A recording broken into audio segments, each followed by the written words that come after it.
So as we were wrapping up, I searched in my email, I searched your name, and I found an email from 2016 where we had done a voiceover project together for a physicians group somewhere in the South. And I was Greenville, doing the North voiceover. Carolina. I sent you an invoice for voiceover services on October 2nd, 2015. So here we are, nearly 7 years later, coming back together. Small world, huh? Welcome to the See-Through Podcast, a podcast where I have transparent conversations with the people who are shaping the blind and disability community. I'm your host, Lance Johnson, and I am in the process of losing my vision to retinitis pigmentosa, or RP for short. In this episode, I talk with Maria Pendolino, who has a voice you may have heard before, as she is a voiceover actress living with psoriatic arthritis. In this episode, we talk about her switch from acting to voiceover acting. We talk about the thoughts that pop up into Maria's brain when she thinks about her disability, the good ones and the bad ones. And we talk about how society can judge disabled people even when we don't want them to or need them to. But before this episode begins, make sure to subscribe to the channel, follow on social media. The handle is at See-Through-Pod. And if you want bonus episodes and exclusive content that no one else gets unless they go to this very specific place, then join the See-Through Few over on Patreon. That's the only place you can get that exclusive content. The links to all of that is in the show description. Enjoy the episode, everyone.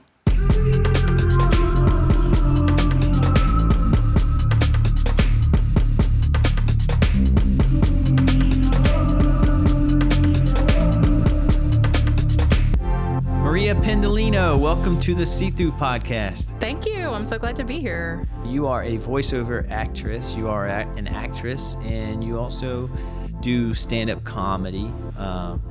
And you also have a disability. So that's, obviously why you're here on the podcast.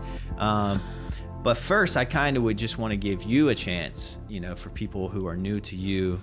I'd like to give you an opportunity to kind of introduce yourself to everyone. Sure. So I grew up here in Buffalo, and I was kind of always the kid who would be like scream singing like Phantom of the Opera or like Les Miserables, like in my basement, like dreaming of being on Broadway. So if you had an annoying like drama club theater kid in your life, that was me. I went to college for kind of theater and music, and moved to New York City to kind of pursue being an actor. I had, a lot of success, a lot of close calls, a lot of really exciting things in my performing career. I started doing voiceover, kind of midway through my career. And initially it was just as a way to supplement my acting income. You book an acting job, but then maybe it's 4 months or a year before you book another one. I looked into voiceover. I had, obviously had all of these voice lessons and acting training and everything. And then I found out that I really liked it. And it was kind of an interesting intersection for me of like having the skill, really enjoying it, and also like right place, right time. So as my acting career was growing and I was booking things in theater and TV and film, my disability, which is psoriatic arthritis, started to get kind of worse and worse. And I was dealing with some pretty significant mobility challenges. And at that time, living in New York City, which is a pedestrian wonderland, was a real treat. My voiceover career started kind of ascending at the same time that my disability was also getting worse. And with voiceover, you can just walk into a studio, ask for a stool, and sit down and do your work. You don't have to be on set for 18 hours a day. You don't have to get picked up by hair and makeup at 3 o'clock in the morning. You don't have to do 8 shows a week on Broadway. You don't have to be going to tap dance calls and like all of these things that are really, really hard on your body.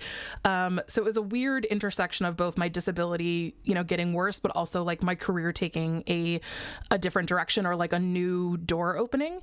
And I've been primarily a voice actor I started doing voiceover in about 2010, and I've been primarily a voice actor since 2014. And now I do voiceover exclusively from my home recording studio here in Buffalo. And I connect with studios and people kind of all over the world to do, commercials, video games, animation. If you've ever taken a really annoying training program, I might be the narrator that is narrating your compliance webinar. If you call your bank, I might be the person that is like, please press 4. I'm sorry, I didn't get that. Like, it's just amazing, like all of the different places that you interact with voice actors that you might not even know it. And that's kind of me in a nutshell. I live here in Buffalo with my husband, Eric. We have 4 rescue cats that are all tuxedo cats, so they're all color coordinated, which is fun. And my super fun fact is that I was on an episode of HGTV's House Hunters, which people always love to make fun of on social media. So that's my kind of like party fun fact. Yeah. So you and your husband were on House Hunters? Yes. Is it the house you're living in, or? It is the house that we're living in right now. Is? Yes. Whoa. Yeah, the episode is called Battle for a Basement in Buffalo. So if you look it up, you can find it on demand. All right, it's good to know that show is real. I always kind of wondered. I'm like, are these hired people, or? Nope, we were real house hunters, and we are living in the house that we bought. That's great. I love a good success story. I think that would count for one. Well, that's a great intro, and I think if you're listening, I think people can hear the voice and know that it makes sense that you're a voice-over actress. You definitely have the voice for it, and I'm not going to lie to you. When I'm on the phone with my bank and I hear that machine, I get so frustrated. Yeah, I'm the first one to be screaming representative or like connect to an agent. Yeah. Have you ever screamed at yourself? I don't think I've ever interacted with myself in a phone system. I've done local, like message on hold, for like a local pest control company that like does like, ants and roaches and mosquitoes and stuff. And I totally forgot that I had done that for them, and they are my pest control company. And I was like on hold with a customer service representative, and then my voice comes on like telling you about like their great service and their summer specials. And I was like, oh, right, that's me. But it's still, it's still exciting, like hearing myself in the wild. Like my husband and I will be driving and like one of my radio commercials will come on, or a lot of the products that I do commercials for will air on like HGTV or Food Network or Bravo, which are like kind of my favorite channels. So it's always a trip when I'm like, long day of work, I'm on the couch, I'm watching Below Deck on Bravo, and then like my commercial is like the one that I can't fast forward through. So it's just like sweet justice, I think. That's good. That's fascinating. Like, because I worked with voiceover actors in the past. I used to work at some small advertising companies, and we were doing like local TV and radio. And what I would do, I was like, my job title was video producer, and I would reach out through like various websites and like voiceover talent. I can't remember the exact names of these places. What are some websites? I'll tell you if I'm familiar with one. Oh, the online casting sites like Voice 123 and VO Planet and like Yeah, I can't remember the name. I'm bummed about that. But yeah, I used to spend a lot of time on those, and I would put out a script, and then I would get all these like auditions back with like a little watermark. And then I would have to make a short list, and then I would talk to my creative director, and we'd listen to each audition, and then we'd pick a voiceover artist, and then we schedule a time, and then I would basically, sometimes it would be like I would be on the phone with the voiceover artist, and then you would read line by line, and then I'd give direction, even like, oh, try it a little bit like this, and then I'd have a bunch of different takes, and then I'd have to go edit it together, and then my boss is like, change this part, and it was just like, there's a lot that goes into it that I think a lot of people don't understand, and audio is labor intensive. Yeah, there's a lot that goes into how the sausage gets made for a 15-second or a 30-second commercial or, a 2-minute video. It's definitely not 30 seconds of work or 2 minutes of work. Yeah, I think people think that you just record it one polished take and then you send it, and then people just take that take and just drop it into their editing project and all right, we're done. But sometimes I remember it was like the ad had to be exactly 30 seconds. So then I'm speeding up certain lines and then lowering and then adjusting the pitch of that line because I sped it up to make it sound normal just to fit the time limit and how much chopping people's breaths out and stuff like that. Yeah.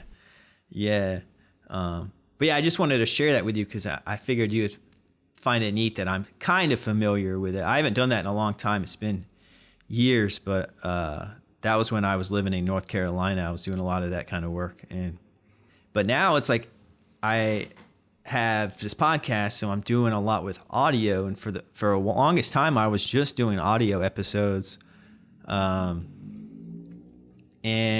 I've always been interested in audio because I was always tinkering around with music recording and producing and things like that, and I've always had microphones and just tinkered around with audio, but having this podcast has kind of forced me to really kind of beef up my audio knowledge. And but I still have so much to learn, and I could probably pick your brain a lot on technical things, but I think everyone would get really bored with that, so I'm just gonna avoid that. Maybe I'll email you after this. Sure. I know just enough to be dangerous. I've done the thing of surrounding myself with people who are smarter than me. So I have a couple of, really awesome audio engineers that I work with when I take on projects that, don't have a studio associated with them or something. So they'll help me edit more complicated projects. I've had someone kind of design some stacks for me that I know how to use by, just running through the workflow, but I don't necessarily understand the, intricate nuances of everything. But it was baptism by fire. I certainly didn't get into this because I loved the tech side of things or the audio engineering side of things. But yeah, I've learned just enough to be dangerous. Yeah, that's all you need to know. And it's I use YouTube a lot. I'll admit it. I use YouTube and learn a lot through that. But I use it, I'll throw one quick tech thing in just in case someone out there really wants to have a fun fact about how I produce my audio. But I'm recording right now, and the software we're doing this interview on is recording video and audio. But I don't use this audio because I'm recording locally on my machine with Adobe Audition. And because that way I can kind of highlight background noise and I can delete all the background noise. And then I have a preset that I basically made where I made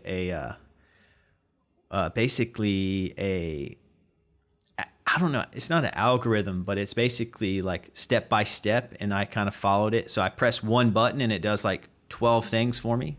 A batch process. I made a batch process with my voice, and I've used the same batch process for every episode, so it just makes my workflow a lot faster and saves me a lot of time. But it's those little tips and tricks like that, they're a pain to set up. But once you've set it up, it's saves you so much time in the end. Absolutely. Do you have batch processes or is what I are do, you? Yeah. My workflow is 4 steps, and I just have it set with a hotkey.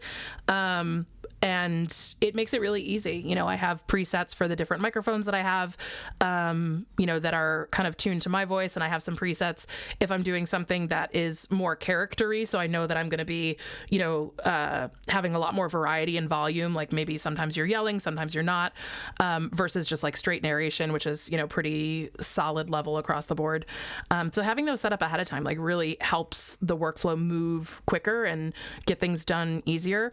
But I'm very similar to you. I have a 10-minute rule. If I can't figure out how to do something in 10 minutes, that's when I ask for help. So if I can't figure it out from Google or a YouTube tutorial or a Facebook group that's dedicated, there's lots of Facebook groups dedicated to voiceover and audio recording. If I can't search the archives and like find somebody else who had this problem, if I can't figure it out in 10 minutes by using all of the vast resources that are available to me, then I reach out to like one of my like experts on standby, you know. But I try to, I don't know, maybe it's part of like enjoying being a student and like that idea of like lifelong learning, but I do still feel accomplished when like I learn how to do something new, and now something that has plagued me, like now I get it and I can do it and I've solved it and I've conquered it. But like if I'm still struggling after 10 minutes and I've used all of my go-to, you know, search criteria, then I just be the person who can ask for help. Yeah, that's a good rule, 10-minute rule. I might have to steal that from you. But yeah, you'd be surprised. Every episode, every time, like all the content I make, there's always some sort of, you know, technical mishap. And I'm constantly just having to, all right, how do I fix this? Or, you know, why is this happening? And it's just like, you know, producing creative but technical work is can be a headache. And I'm glad that we can agree on that and that we got to nerd out a little bit. Sorry for everyone listening who didn't want to hear any of that, but yeah, I guess to talking more about your work, you like you said, you have such a variety of work, you know, and types of voiceover work. When you were in New York City, trying to be an actress, and you were taking on these roles, when you made that switch to voiceover artist, you said it was like a supplemental income type of thing, but now it's more of your full time, and now probably acting is kind of your supplementary type of thing. Is that what you're saying? Yeah, I really have not pursued much in the way of acting outside of voiceover in the last few years, definitely not during the pandemic. And then prior to the pandemic, I auditioned for, you know, a few like movies and TV shows that were filming here in Buffalo, but I wasn't really submitting to things that were filming in New York City anymore. Yeah. So, you know, I was kind of like, you know, I just kind of kept some of my feelers out, but it was a combination of things. It was a combination of like location and, you know, dealing with the mobility challenges, and also just like the time component, and like being an actor is a challenge from a lot of angles. You know, having to be available, possibly having to travel, having to block out like large periods of time if you book a role for like fittings and being on set or being on stage. And with voiceover, because I've developed such a business, like I really think of myself as an entrepreneur and as a business owner. I have one side of my business that is, you know, a lot of the work that I get from my agents and managers, which is like the shiny stuff. So that's like commercial campaigns and animation and video games. And I think that's what people think of when they think of voice actors and voiceover. But I've built up a huge kind of industrial side of my business where I'm working, you know, directly with companies like HR managers, learning and development people, video producers, and people who are kind of outside of the, you know, if you think of like Hollywood or like the Madison Avenue, like advertising, they're like outside of that like production cycle. So they're not using casting directors, they're not going to agents. There isn't someone doing like a high profile like audio mix and master. Like they're just someone who needs a voice for something. So I have a ton of clients that I just work with directly, and you know, they've gotten accustomed to the fact that they can email me and say like, hey, we have this new project. We'd really like it by Thursday. Our budget is this. Like, are you available? And I'm kind of like that service provider, like the same way that you could go to a bakery or you could make an appointment with your dentist. Like you just kind of expect them to be, you know, available during normal business hours. So when it comes to auditioning for things like movies and TV shows, like I would have to be away from essentially my business, my studio, for the number of days that they would need me. And, you know, that could potentially turn off a bunch of clients. Like if I think you could tell somebody no once, but like if they reach out to you once and you're like, hey, I'm so sorry, I'm not available, I'm filming a movie, they would be like, oh, I understand, great. But like if that happened like several times, like they'd be like, oh, I'm going to find someone for this service who's more reliable. I'm going to find someone who is available. So it's kind of this weird, like, you know, it's almost like I live two lives, because I have like the ability to audition for these very exciting, like high profile projects, but I also do all of this kind of like, you know, very basic industrial kind of like day in, day out kind of work. Yeah.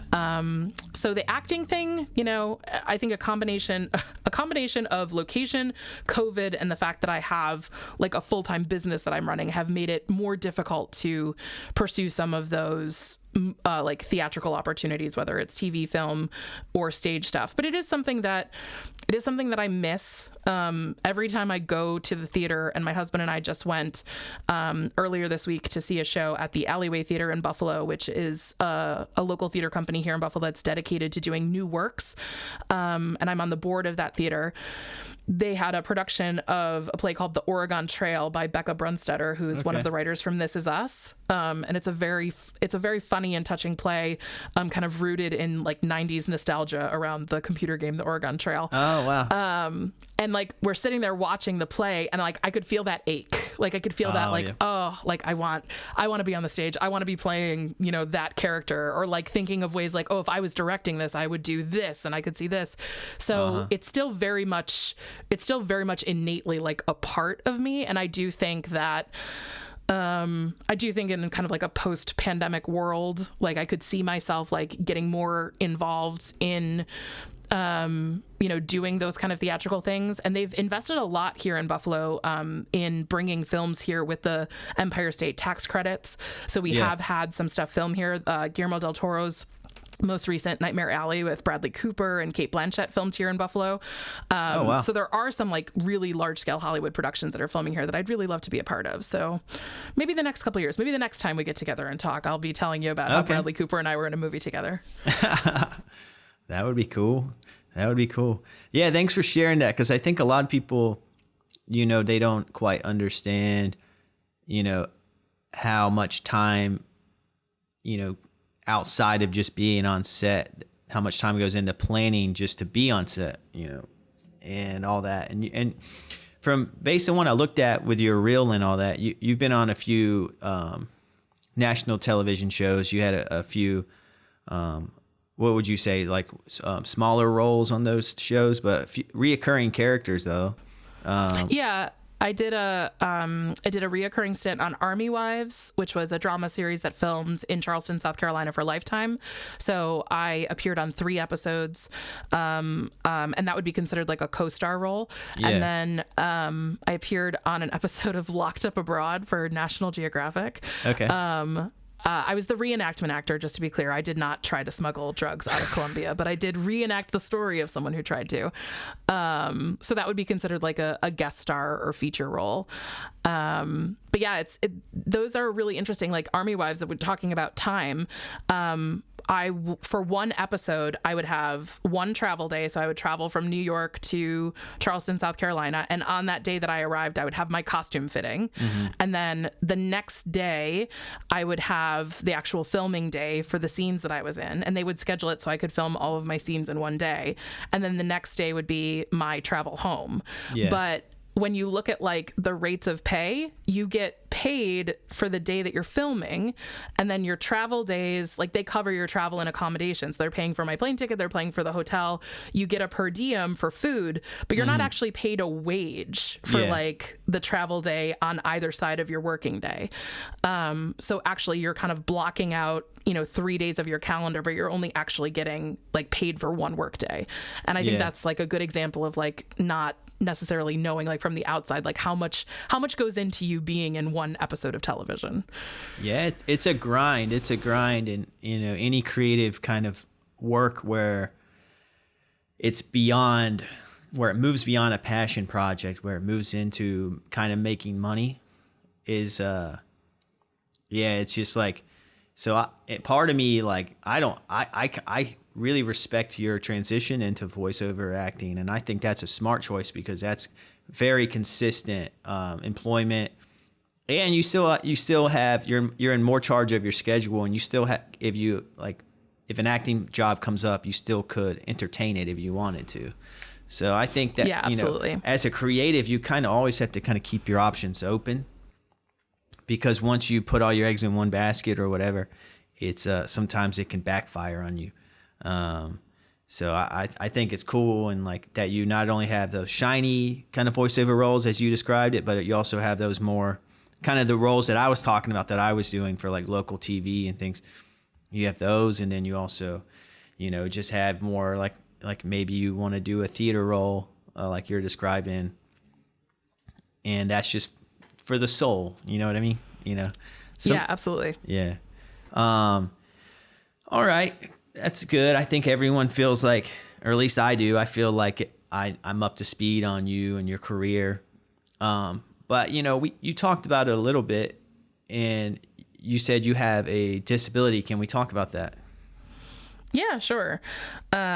So I was diagnosed when I was 22 years old with psoriatic arthritis, which is an autoimmune condition that attacks your joints.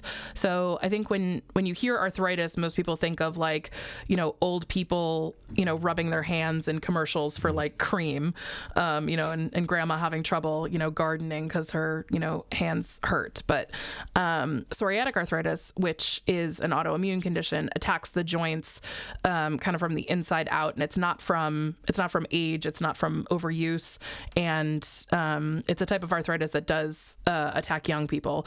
It kind of stands alongside rheumatoid arthritis or juvenile arthritis, and it's often found in people who also have psoriasis, which is a skin condition, so they're kind of linked. So a lot of times people who have psoriasis also develop psoriatic arthritis, and that was the case with me.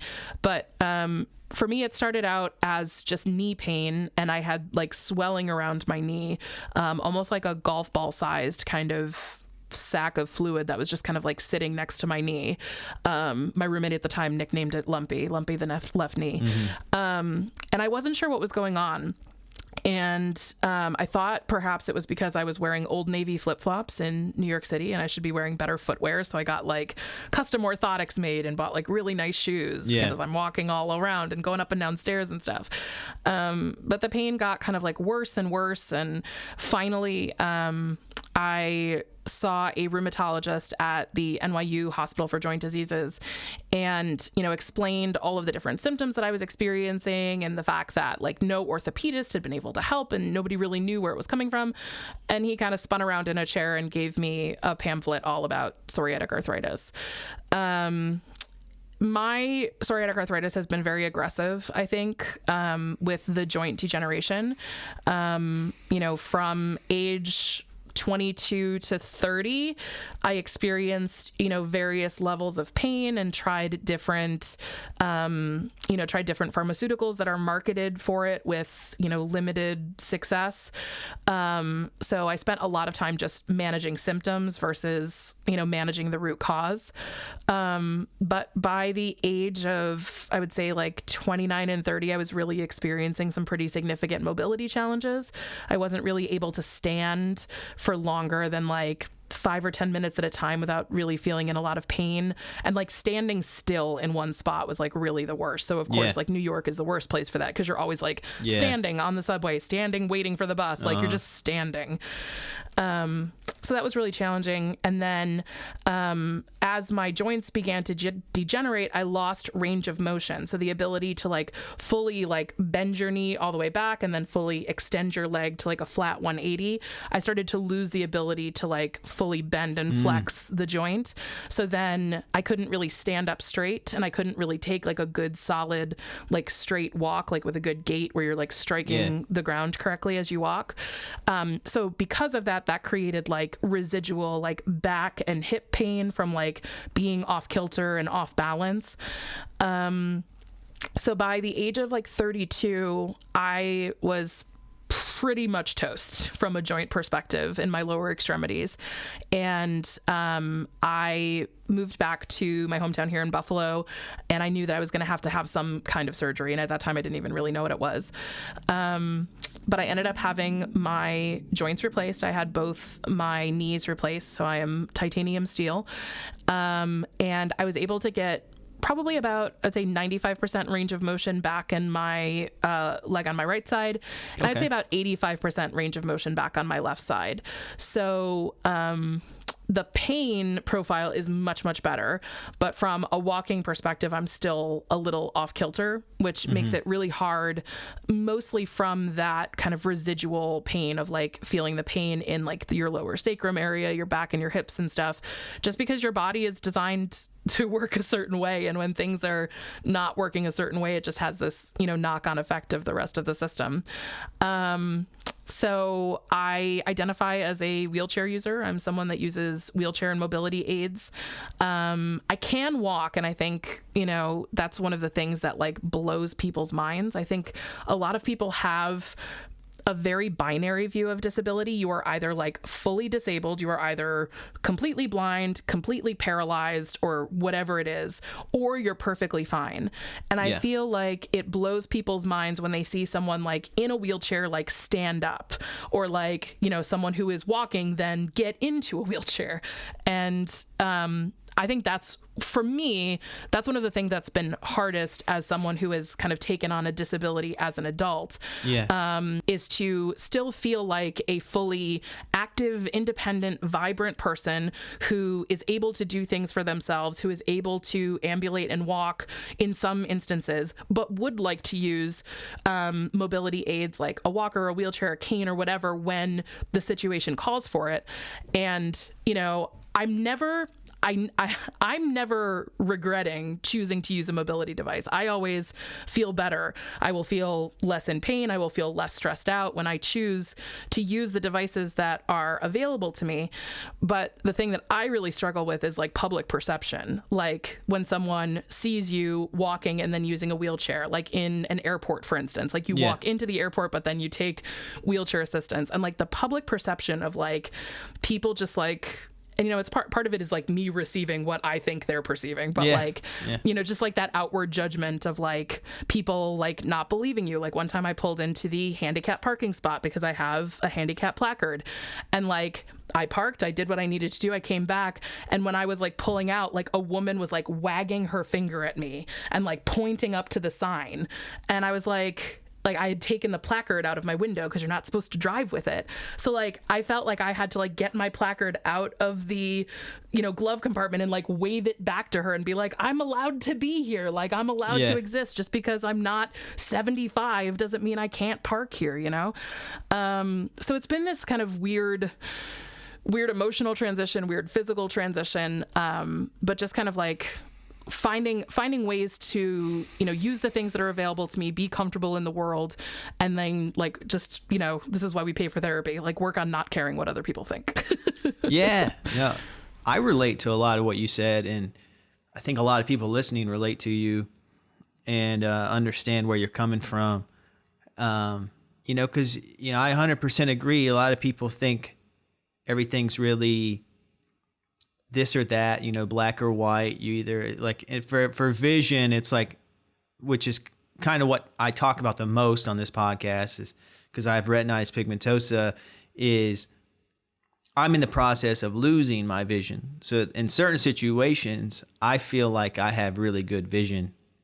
And then there are certain situations where I feel like I have really terrible vision, and I need help from, my wife or friend, or I don't use a cane, and part of that, we'll talk about that in a second.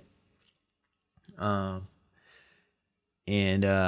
like, it's confusing for people around me because they're like, well, you saw really well when we were doing this. What happened here? And it's just like, or if something just hits that right perfect blind spot that I have in my vision, and then I don't see that, but then I saw something else, it's just like, so yeah, I get what you're saying. People scratch their heads and they want it to be this or that. My mom is legally blind, and a lot of people don't even understand that, because it's like she can still see. It just means her field of vision's less than 20%. And in her case, it's like probably like 5% or something like that. But you say blind, just the word blind, you're like, well, you can't see nothing, like, and if you can still see a little bit, then why can't you drive? Why can't you do this, and that? And, like most things in life, there's a lot of gray area. Everything's more complex than people want to make it out to be. And that's kind of one of my biggest goals with this podcast, is just kind of exposing that there is a middle ground, and there is like someone who's in the beginning of their journey, like myself, and I experience symptoms, and I just want to talk about, it, and there is a mental aspect to it, and I think you're talking about that a lot too, with what you expect people are thinking, or what you imagine people are thinking if they see you walking and then you get in a wheelchair. And that's kind of why, if it's like a dark situation or a place, for me, if it's a dark situation or a really crowded kind of place where I could benefit from using a cane, I don't want to, because I don't want to sit down and then pull out my phone and then have people be like, that dude has a cane, but then he's looking at his phone. So I see well enough to where I can fake it. I can work around it enough. I have to move slower than maybe I would if I used a cane, but that's just a personal choice that I've had to make. And at some point in my life, there's just going to be no way around it. Like, I'm going to have to use a cane, and that's fine. I'm just not there mentally yet. So I get where you're coming from. And I just think that there needs to be a voice for the middle ground. And that's kind of what I want this podcast to be, or at least that's where my perspective on this podcast as the host is coming from, is someone in the process, newly diagnosed, in the process of experiencing symptoms and just trying to learn how to adapt, how others adapt. And, I appreciate you sharing that. And it's like, it does break people's brains. That's good. That's a good way to say it, or to describe it. Yeah, I think, there's obviously just like a lot of phobia around disability. And I think a lot of the discourse is around like overcoming disability, as opposed to like, owning your disability and like working within it. So it's like, people feel bad for someone who is in a wheelchair, but actually like the wheelchair is the access, right? The wheelchair allows the mobility and the freedom and things like that. So I think part of it is just like the way that disability has always been centered, like in culture and society, as like, you don't want to be disabled. You don't want to have any sort of outward weakness projected, because that puts you at risk of other things. But then we also have like, disability inspiration porn, right? So like you see like someone who has joint replacements, or who has who's like an amputee or something, and then they're doing a Tough Mudder, and it's like, well, if they can do it, like, what's your excuse? And it's like, okay, like, just check yourself before you wreck yourself. So I think that's part of it. For me, the like my internalized phobia with like how people like perceive my disability is also wrapped up in fat phobia, because I identify as a plus size person. I'm a fat person. I've been fat my entire life. I come from a family of fat Italians, and we love to eat, and like that's just my genetics. So then I have this lens of like laziness that I believe that people perceive like on top of like my disability. So like if you see me walk, like it's clear that there's something wrong. Like you don't know maybe what it is, but like it's clear that like something doesn't work. And like I've lost, 15% of range of motion in my arms. So like my arms don't straighten all the way. So like if you see me physically, you can understand that like, okay, there's something going on there. But then to have the like societal like fat phobia and like laziness on top of that, then it's like, oh, she's using a wheelchair. If they haven't seen me walk, they just see me in the wheelchair, then they're like, oh, she's young and using a wheelchair, but she can move her legs, so it must be because she's lazy. She doesn't want to walk all the way to her airport gate. Or she's using the scooter at Trader Joe's because she's lazy and she doesn't want to walk around with the shopping cart.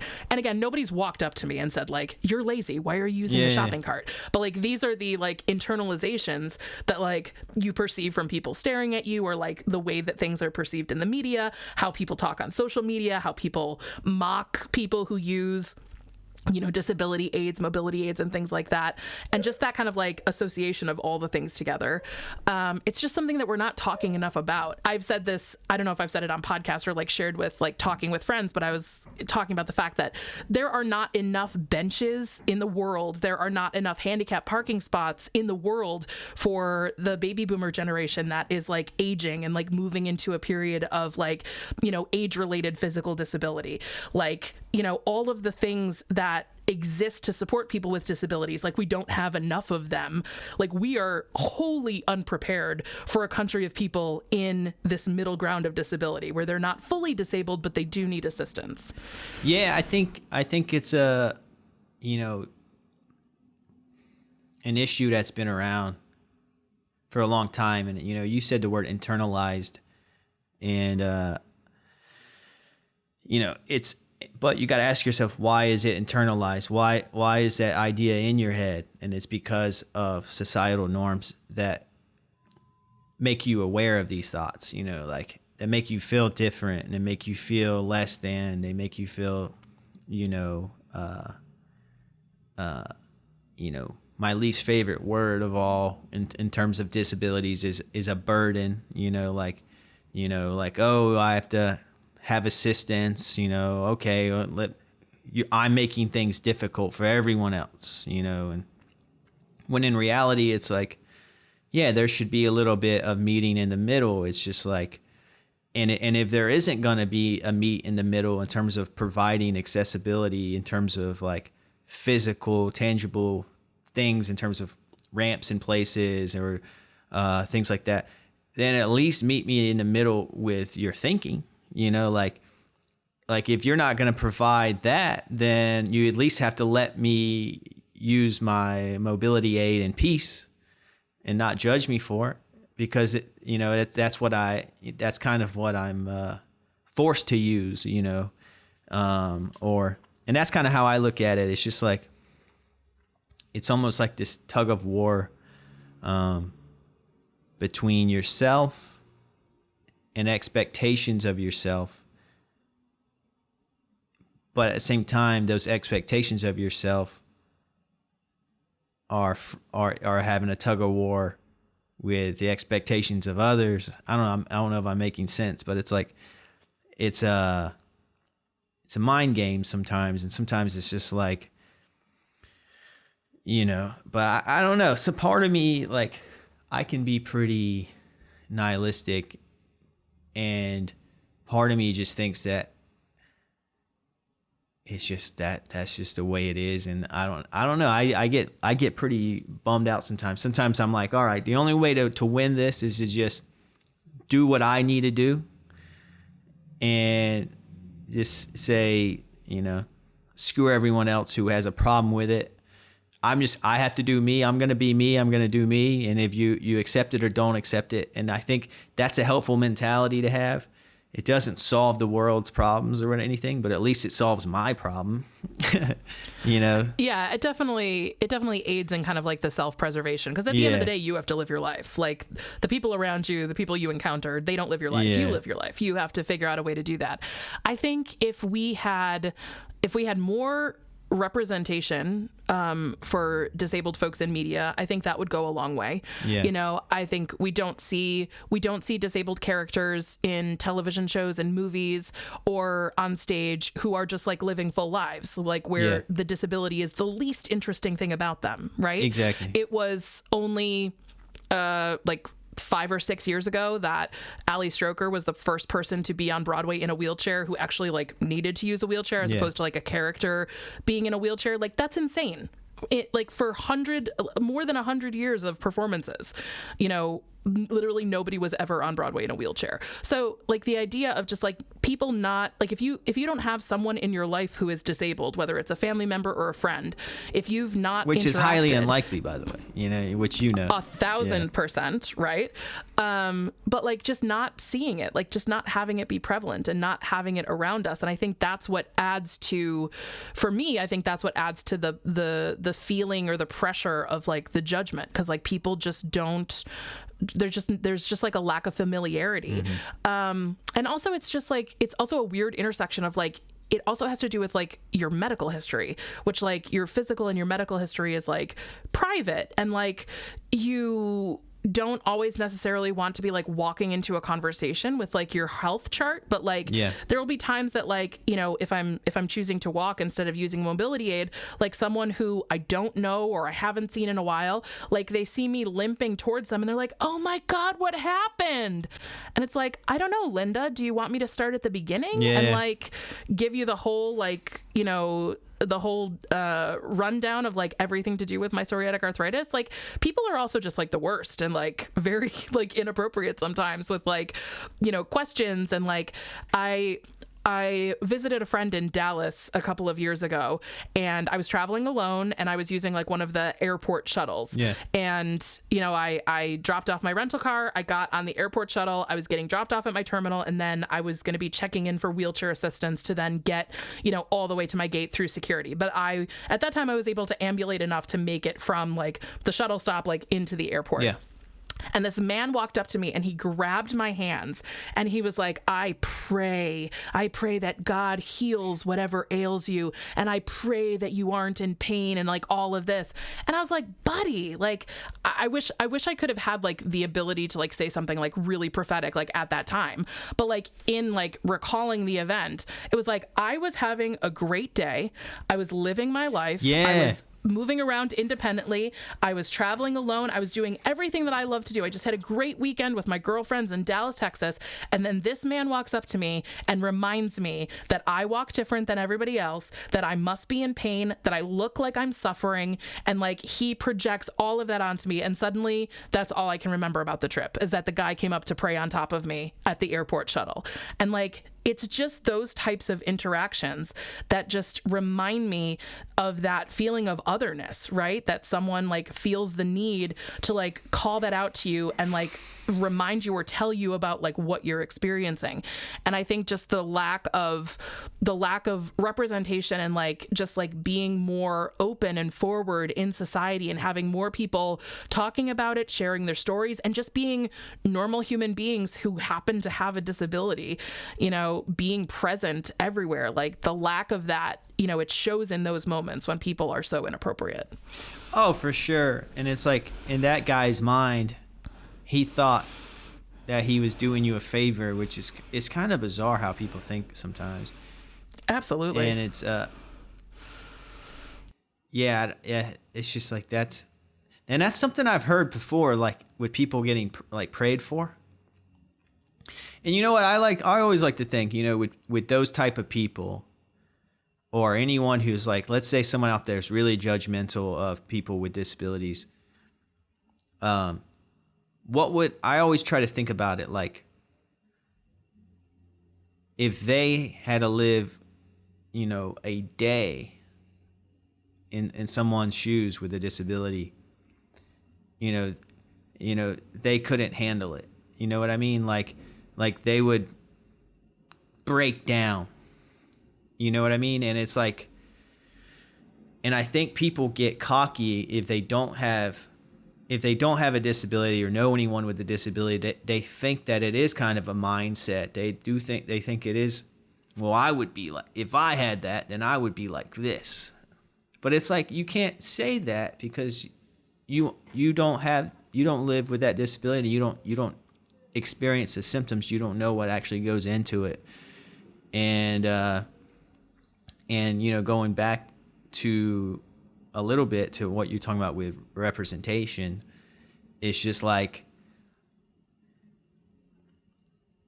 that guy who came up to you and prayed for you is probably because he probably doesn't see that many, people with disabilities. And it's just like, he thought that it was such a rare occasion that he had to he had to approach you because, you know, I don't know why I'm trying to rationalize why he came up to you and I can't. Yeah, that I was like stricken or afflicted by a disease or an illness, or like there was something, this idea that it can be cured, right? Yeah. I think that's like part of our like society and like expectations is like we're like there must be a cure. Like we're going to cure cancer, we're going to cure dementia and Alzheimer's, and it's like, okay, so if you have like a mobility disability or like you have a limb difference or something, like it like there isn't a cure. Like the limb's not going to grow back. Yeah. But like we have all these amazing scientific advancements. We have invented wheelchairs and walkers and canes, and we have artificial limbs and all of these things that we've done to supplement and give people options. Right? It's not a forced thing, but it's an option. And I think it's that attitude of like there must be a way to fix you, and like you are something that needs to be fixed. And actually, I don't need to be fixed. I would rather just live my life. And like, yes, I appreciate things that make my life easier, but I don't like going through life with people believing that there's something inherently wrong with me that needs to be corrected. Same. I relate to that. It's I think that, and I want to say something like profound or something, but I just don't have it. It's just like you said it yourself. It's you are using the tools that you need to use, and you probably do things outside of those tools that kind of help aid your symptoms, and you've had this long journey of mentally accepting your disability, and loved ones close to you like your husband and family members, they probably know how to approach, you know, these topics with you, and but you can't predict those wild cards when you go out in the public, can you? Those wild cards when you go out, and you know those people who want to pray for you, or those people who want to point, or those people who want to make a snarky comment, and that's kind of shitty. But I guess it, you know, just I guess that, I don't know. Like I don't want to sound mean by saying this, but it just sounds like that's life. Is that just how we're supposed to just agree with it? I guess I don't know. I mean, I think it's part of it, but I mean, like that's part of the social contract, right? You live in a society. Like if I really never wanted those kinds of things to happen again, then I would have to stay inside my house. Yeah.